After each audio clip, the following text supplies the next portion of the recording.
is this little showroom area. This is when we started. We started down the street, and that was in 2000, and we ended up in this place 2002. So I've been here since.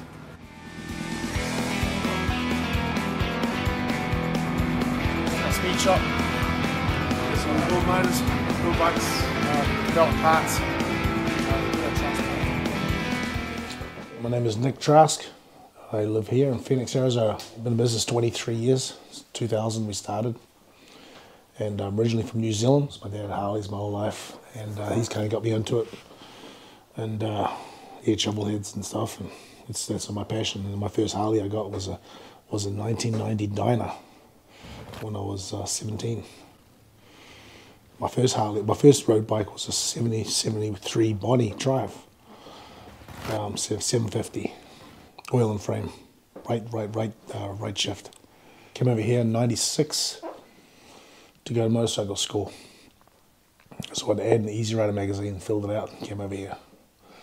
They recruited me to the school. I didn't know anybody, didn't have a place to stay, a pot to piss in, nothing. Came over to this country, and I got MMI, and I realized it was for a year, and I didn't have enough money to live for a year, so I had to go work under the table, pulling V8s, building V8s, whatever it took, just to stay alive. Go to school in the morning and work on cars out at night. I went back to New Zealand for 8 months, and I had a little garage, and I was working on guys' bikes out over there. And so I did that for 8 months, 9 months, and I came back to the States. I sold everything I had, every friggin' ounce of everything. Yeah. Just to get my Harley and myself back to the States. Saw opportunity that I'd never seen anywhere else in the world, well, anywhere else that I had dreamed about. And so it's like, you know, I'm going back to the States. And I got a documentary that I'm releasing here shortly, so people can see the whole history of. It tells a pretty good story. I had to work for. Well, I didn't have a green card, so I couldn't work. Right, so I had to work under the table some more. Right, so I worked for Lopez Performance, building V8s for him down there, and then I married my wife that I have now. Got my green card. I was ready to rock. So I was working for a Harley dealer. I was like, you know what, I'm not going to change oil, and right. So my passion is performance and tuning. So I already had experience on a dyno. So I bought a dyno. This was in 2000. I bought a dyno and started up a small shop. Actually, a guy that sold me the dyno already had a small shop sitting there, but he had no one to run it. So I basically did a deal with him and says, you know what, I'll take over the shop, take over the monthly payments. If you're good with that, after a year's time, if it's not working out, then I'll take all my stuff and roll on. And so we did that.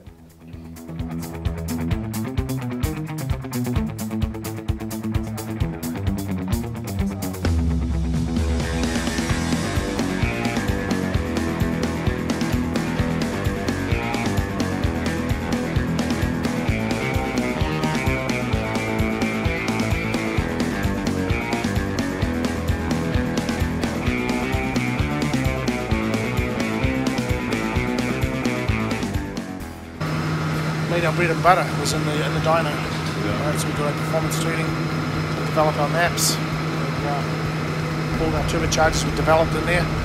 As far as developing what size turbo, the size of the diameter of the pipe, the length of the pipe, all that was developed on this dyno.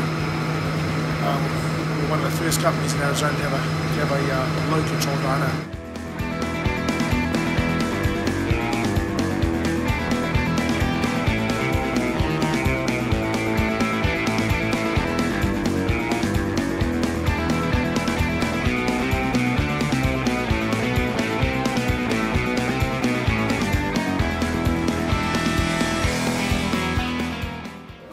It just comes from not having anything, not having nothing, not having the resources, and just kind of having the passion to figure it out. And that's kind of what we did, right? You don't have a tool, you make the tool. You don't have but you still want to make it happen. You want to put a turbocharger on something, you figure it out. And that's what we did. We just figured shit out. And that's kind of because you had to, because you couldn't get gaskets, right? Just like you can here, you can't run down the Harley shop and grab a gasket. Right, you get your gasket material out and you cut a gasket out. Well, I was a performance guy. I went through an automotive apprenticeship when I left school at 16, and I went straight to automotive school and did my apprenticeship. 5 years, 8,000 hours was our apprenticeship, and that's where I started turbocharging cars and got into performance there. And my dad had raced cars too, right? So it kind of got me sparked up. Yeah, that's what we loved. Right? Go to the race car track, and at the end of the weekend, my dad and his buddies gonna get drunk, and me and the kids are gonna play on the track. So it was kind of like, it was passionate, right? So you grow up with it, and it's memories. Memories is what creates this stuff. That's why we go back and we start building shit that we had when we were younger. And it's just, you just get that memory, and that's what I tell guys to give to their kids. Give your kid a memory, and then he'll carry it on later. Right? So I'm worried about all these muscle cars and that these guys have in their garage, right? If their kids don't have any memories from them, then they're not going to appreciate them when they get older. That 32 blonde Hemi that I got, right? I wouldn't give that up for any amount of money, because it just gives you that feeling, right? Just started tuning, got known through the whole southwest as being a tuner. So guys would bring me bikes from around the place, and I was doing a lot of performance upgrades. Roger Bourget was down the street, and they would bring me all those Bourgets, 113s or straight pipes, and I'd put a camshaft, I'd machine the carburetor, I'd bore out the G carburetor, put a couple of Thunderjets in it, tune it up, put a camshaft in it, put a wood 630 cam in it, right? Get this thing to rock. And it'll be just like hotcakes, man. I had one after the other lined up coming in. And then Thursday night, they'll take them out and street race them. And I used to go with them. Right? So we'd street race every Thursday night down Scottsdale Road. It was so dangerous. I blew my motorcycle in pieces driving down there. I had 49 horsepower out of my old draw-through Softail, turbocharged Softail back then. And I was racing a V-rod that we built, turbocharged V-rod we built, and I blew my cylinder head in 4 pieces. Flames are shooting up, coming out of my lap. Because I just blew the thing apart, running 30 pounds of boost in it. Everyone would bring to me their bikes, and I got known pretty quick. If you want a bike to go fast, you bring it to Nick. So I'd have this bike. I had multiple bikes. I had to cover them all up, because this guy wants to see what this guy's doing, and just so they can go and race each other on Thursday. So it was a rush every week to get this shit done for Thursday. Trask right now is we're probably, I would say, we're one of the fastest growing performance companies, motorcycle performance companies in the world. There's no other performance company in motorcycles that has our brand. And I know that because we sell parts through Drag Specialties, and our parts we're growing like crazy. We have 38 employees. We range between 35 and 45. Been in business 23 years, which that's a feat in itself. Because for the first 5 years, I was thinking, fuck me. First 10 years was like, right, it was 20 years to have overnight success. Right? Everyone looks at me now and go, oh man, it must have been easy. No, dude, it wasn't easy. I was putting payroll and credit cards and doing everything necessary just to keep the bills paid and keep everyone going. Right? Struggle. I never had not 1 ounce of money from the bank. The banks weren't a loaded motorcycle shop. Fuck motorcycles. Yeah. Right? Go to a bank and ask for a loan. They give you money when you got money. They don't give you money when you need it. You're on your own, buddy. And I figured it out, and I've made the hard choices and sacrifice and put the time in. And we're finally getting over the top, and our company's growing like crazy, and we've got a strong brand. And we're passionate about our products. Our products work, and they're unique, and they look good. Some of them solve a problem, right? But yeah, I'm not going to make something just because everyone else is making it, right? I'll make something that's a little different and a little better.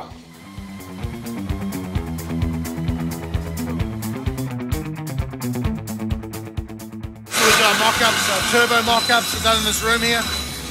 So all our turbochargers, especially the custom ones or the high output ones, they all get mocked up on engines and mock-up bikes in this room.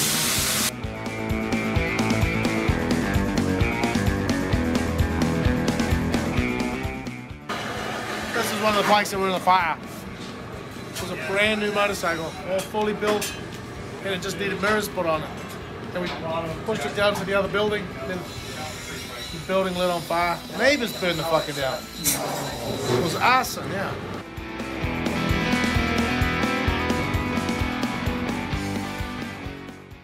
There's a lot of other companies that are solving problems. Fueling's solving a lot of problems with the components that break when you put bigger camshafts and higher lift camshafts in them.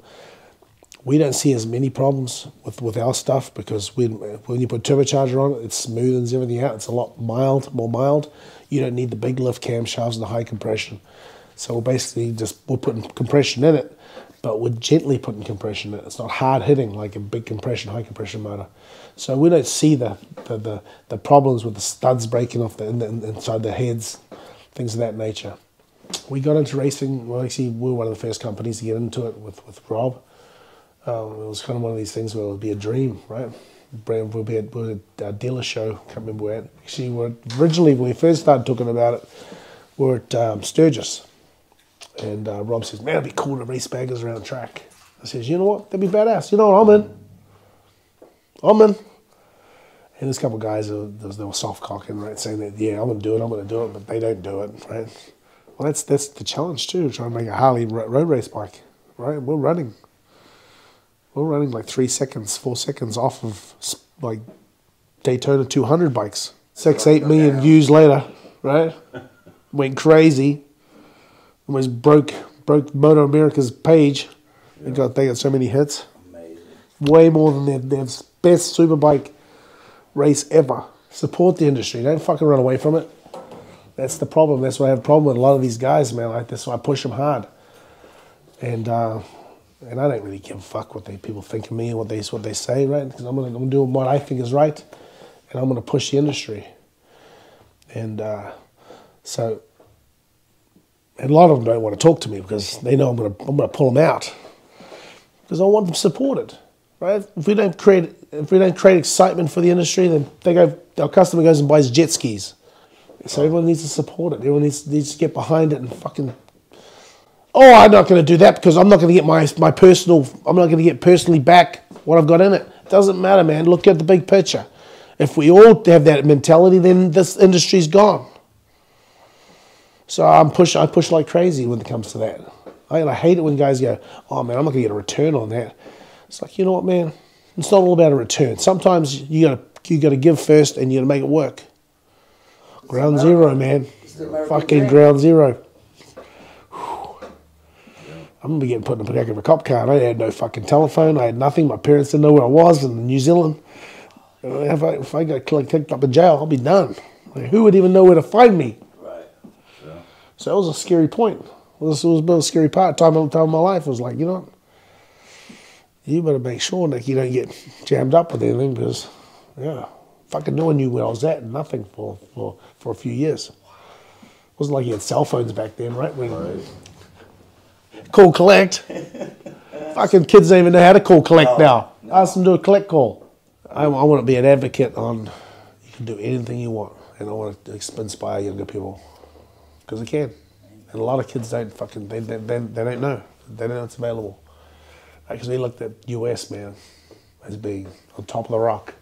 When you grow up in another country, you can't afford anything in the US, it's too expensive, right? So you just, but Levi jeans, things like that, you can't afford them. Fuck. We wish we had Levi jeans when we grew up. I left my daughter behind too, that was one of the hardest things I did. My daughter was a year old. I go back, I got a place over there, so I go back I try to go back often, but the COVID kind of screwed us up. We didn't go back for 5 years. We went back. I took my family back for the month of December. Went back for the whole month. And we rented motorhomes. I went back there. I rented a little motorhome, a small little pickup truck. Right, 4 of us sleeping in it. We had the best time of our life, man. We just pull up on the beach, drop the deal, and out comes a barbecue, and we get us going. I flew my sister over from New Zealand, from Australia with her kids, and they ran a motorhome too. My parents got their little motorhome, so we just followed each other down the island. It was awesome, man. We want to stop, we stop. We just pull off from the old school campgrounds, right, and just park on the beach. It's a 66 Gen shovel. I've had the bike a while, and so I didn't have time to, because we were racing the BRL, actually, yeah, racing the Bagger Racing, and I committed to the Bagger Racing deal. It's taken a lot of my resources, a lot of my time, And I got Shane Narbone, who's been riding for us, and we got the two championships for BRL. And I had to go race Daytona for the Moto America deal, because I wanted to go out there and show them that, hey, we can race a factory team. Oh, I love anything, man. I'll have a good time on a fucking skateboard. It doesn't matter. That's it. I always have a good time. And I can have a good time anywhere in a fucking shit house. It doesn't matter. And we went out there and we had some issues with our bike, but we got the highest mile per hour for a Harley, 180.6. I didn't have time to build a complete bike. Right? So I had this 66 gin shovel that I bought off a friend in Washington, and I just cooled it up. I just needed a dose of cool. Right? So put the A-pingers on it, put the open bright primary on, foot clutch, jockey shift, all the shit that I like. You know, cut a few things down and just give it a dose of cool, and it was ready to rock. Right? I got every freaking motorcycle you can dream of in my house at home. And I'm all passionate about them for different reasons. I got an FXR collection. I'm passionate as hell about them, and I got performance bikes. But I don't love them the same as I love this thing, because it's just different. It's just, as soon as I sit on it, as soon as I start it up, I turn into an instant badass, right? As soon as you crack those pipes, the fucking energy just goes through the roof, and you just become a badass right away. You can't beat that. It's just the senses. I won the slow drags with it the other day. I won the slow drags until me and Jay did a deal at the end, and he beat me 2 out of 3. Mine started to go left, right? And I can't put my foot down. My bike started to go left, and it was like, next time I'm in the parking lot out here. And the next year, 10 years of Trask is just going to keep building our empire, keep developing more parts, keeping our brand strong, right? We build these custom bikes that we go do the photo shoots, keep our brand elevated, visualizing the brand as being high quality, and they might not be able to afford that bike, but they can afford these parts, right? They get a piece of it. That's what I'm trying to keep going.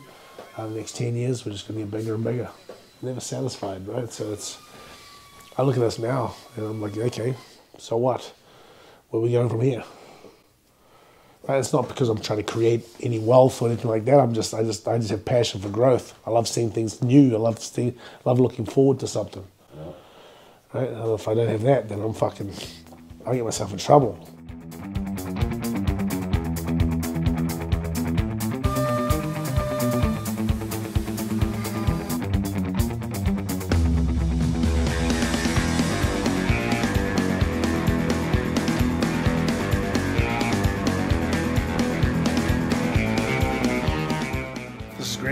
He does a lot of design, and he's a production manager.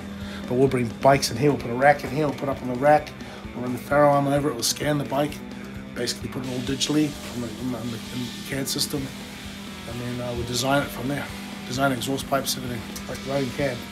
Wow. And we'll send that file over to the bender, got a bender in the other shop over there, a pipe bender, and the guys will bend up the tubes based off of what we create over here. And we'll go put them up to the bike, make sure they're close, start building an exhaust pipe.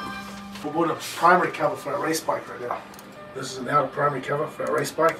So we have more clearance when we go around corners. And holy shit. And we've got adjustable foot peg locations. This is kind of a real proud part that we made. This is our merge, a full billet merge. And every company we sent this to basically told us we're smoking crack. Says we couldn't make it as a 5-axis machine part, and we don't have a 5-axis machine.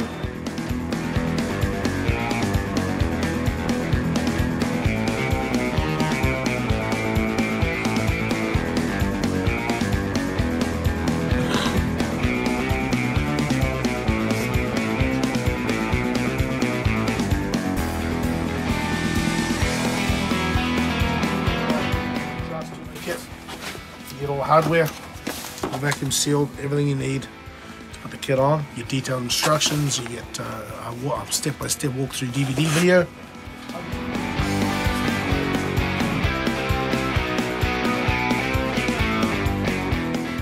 So yes, in our warehouse, this is where we stage it up.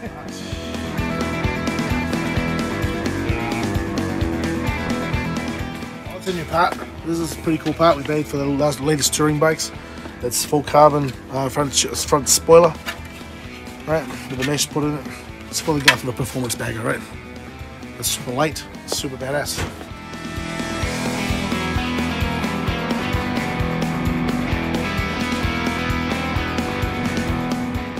This is what I broke because I got so much inventory.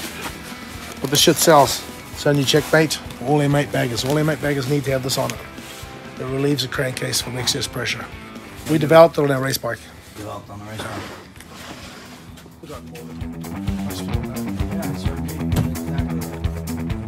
This is our fab shop over here, so we do our fabricating.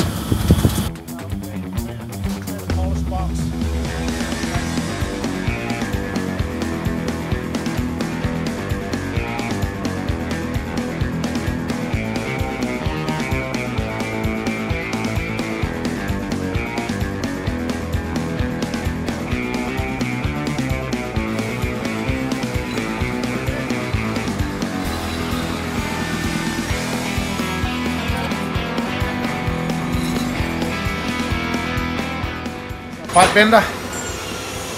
We got this machine. It cost more than my house. I shit my pants when I bought this machine. It was my first machine purchase, and it's been the best thing we ever bought. You can put 4 different bent radiuses in. So instead of just doing one radius, then break the machine down, then change it and do another radius, you can do 4 different radiuses and just keep them in the stacks. And then you do rolling bends too. Right, like the Barnes and Hines pipes with their long, sweet radius pipes. You can do those on here. We used to make our exhaust pipes by pieces, right? We had one little Ercolina machine back there, little single bend machine, and we would run that thing for hours and hours and hours, and just get these bends, right? We do one bend, we'll cut it up, and weld it. So one set of pipes, they have like 9 or 10 welds, right? So this one here cuts it way down.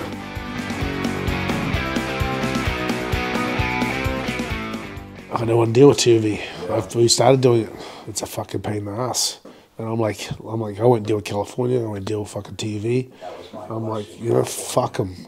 Yeah. Right. So they make it too hard. And it's like, what would we want to do business there if you're going to penalize us?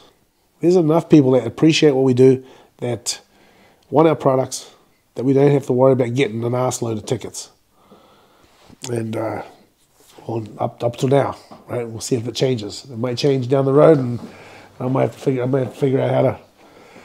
But right now, we don't need to deal with California. We don't need to deal with TV problems. Well, we do a lot of our stuff with Thundermax, right? And there's always, once we know what the rules are, we always know how to get around it, right? They just got to put the rules down here, lay them in front of us, and then we know where we got to go, right? So until they lay it out and tell us exactly where we're going, there's always a way around it.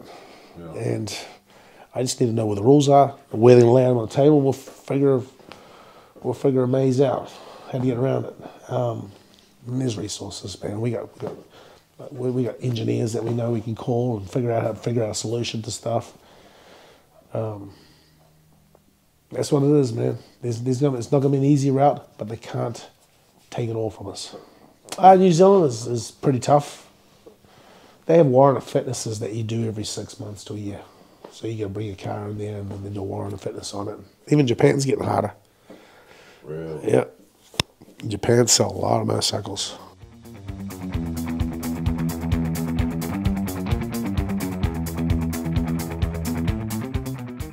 Well, my job is to inspire the younger ones to know that it's achievable, right?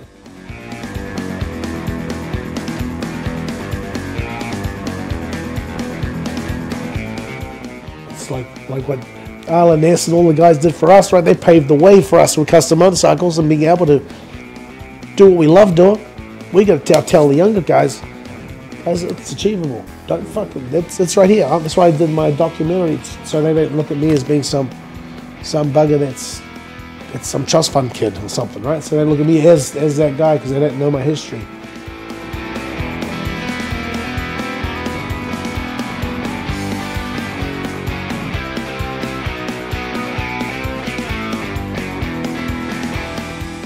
I want them to know, okay, man, you start off, you work hard, you get your apprenticeship, you get in a good company, get in a good shop. If you put your mind to it, you can do anything you want. Never put any stops in front of you. You can do it.